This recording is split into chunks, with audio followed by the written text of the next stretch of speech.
పరమేశ్వరుణ్ణి పూజించే వారికి సహకరించిన, ఈశ్వరుణ్ణి అర్చించిన ఫలం దక్కుతుంది. పరమేశ్వరుడు జగత్పిత, సర్వాంతర్యామి. ఎన్నో ఆగమాలలో ఆచార్య, మత, భేదాలతో స్పష్టంగా తెలియబడే ఒకే ఒక్క జగత్ బంధువు, నిత్యుడు అయిన పరబ్రహ్మము.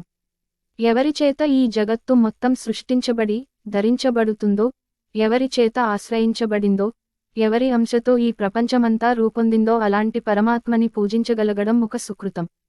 అయితే, అటువంటి భక్తుల పూజకి సహకరించిన వారికి కూడా పరమేశ్వరుని పూజించదానితో సమానమైన ఫలితం లభిస్తుంది అంటుంది స్కాంద పురాణం. ఈ విషయాన్ని తన జీవిత కాలంలో నిరూపించారు నడిచే పరమేశ్వరుడని పేరొందిన కంచి పెరియవ శ్రీ శ్రీ శ్రీ చంద్రశేఖరేంద్ర సరస్వతి స్వామి. గురుదేవుల పాదపద్మాలకి ప్రణమిల్లుతో ఆ దివ్యమైన సందర్భాన్ని ఇక్కడ తెలుసుకుందాం. వేదములు, ఉపనిషత్తుల ద్వారా మాత్రమే తెలుసుకోదగినది పరమేశ్వరుని నిజతత్వము అని చెబుతూ స్కాంద పురాణం. అడ్యోవాపి దరిద్రోవా ఉత్తమోహ్యదమోపివా శివభక్తిరతో నిత్యం శివయేవ న సంశయ అంటుంది.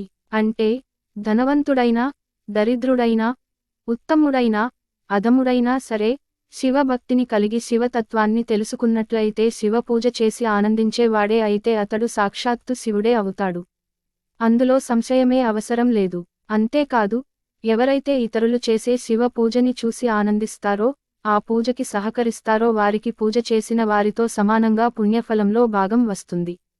ఇందులో కూడా సంశయమేమీ లేదని స్వయంగా పరమేశ్వర స్వరూపమైన పరమాచార్య వారే స్వయంగా నిరూపించారు. ఒకసారి పరమాచార్య వారు కలకత్తాలో ఒక శిబిరంలో 100 రోజులు బస చేశారు. 100 రోజులు చంద్రమౌళీశ్వర పూజకు అవసరమైన బిల్వ దళాలను ఒక గుర్తు తెలియని వ్యక్తి తెచ్చి స్వామివారి సేవకి ఇచ్చి, వెంటనే ఆఫీస్కు వెళ్ళిపోయేవారు. అతని దృష్టిలో అది సామాన్య విషయానికి. అలా 100 రోజులు గడిచిన తరువాత స్వామివారు ఆ అపరిచితుణ్ణి తన వద్దకు తీసుకుని రమ్మని సిబ్బందిని ఆదేశించారు. అతను వచ్చాక, స్వామి, చాలా సంతోషం. ఈ 100 రోజులు మీరు బిల్వదళాలు ఇచ్చి మా పూజకు గొప్ప సహాయం చేశారు. మీరు ఒక రోజు భిక్షా వందనానికి కుటుంబ సమేతంగా రండి అని ఆహ్వానించారు. ఆ అపరిచితుడు పరమాచార్యవారు తమ ఇంటికి భోజనానికి వస్తానని చెబుతున్నారని అనుకున్నాడు.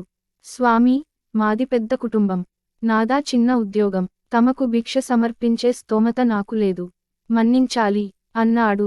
అప్పుడు స్వామి పరమ ప్రసన్నతతో తిరిగి ఇలా అన్నారు, నేను మిమ్మల్ని భిక్ష కోరలేదు. రేపు జరిగే భిక్షా వందనానికి బిల్వంతో వచ్చి పూజ చూసి ప్రసాదం స్వీకరించి భోజనం చేసి వెళ్ళండి. అందుకు సరేనని, ఆ అపరిచితుడు భార్య పిల్లలతో సహా మొత్తం కుటుంబంతో మరుసటి రోజు భిక్షావందనానికి వచ్చాడు. పూజానంతరం స్వామి ప్రసాదం ఇస్తూ, నీకేం కావాలి అని అడిగారు.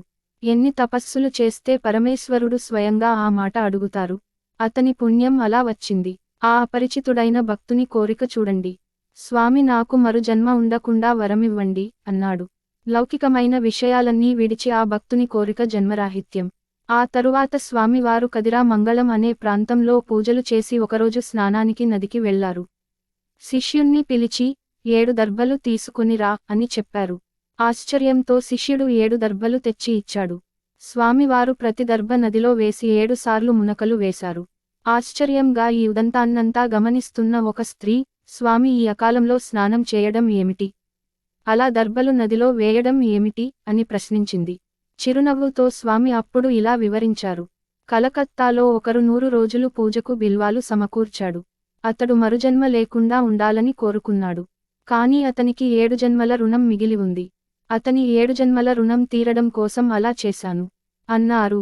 జన్మ జన్మల రుణానుబంధాలను గురువు మాత్రమే తొలగించగలరు. ఆయనే బ్రహ్మ, విష్ణు, మహేశ్వరలకు మూలమైన పరబ్రహ్మ రూపం. ఈ విధంగా స్కాంద పురాణంలో చెప్పినట్టు, పూజకి సాయం చేసిన భక్తునికి జన్మరాహిత్యాన్ని అనుగ్రహించారు ఆ పరమాచార్యులు. అపార కరుణా సాగరులు, సాక్షాత్తు పరమేశ్వర స్వరూపులైన శ్రీ శ్రీ శ్రీ చంద్రశేఖరేంద్ర సరస్వతి స్వామి. కంచి పరమాచార్య వైభవం రచన ఆధారంగా, కృతజ్ఞతలతో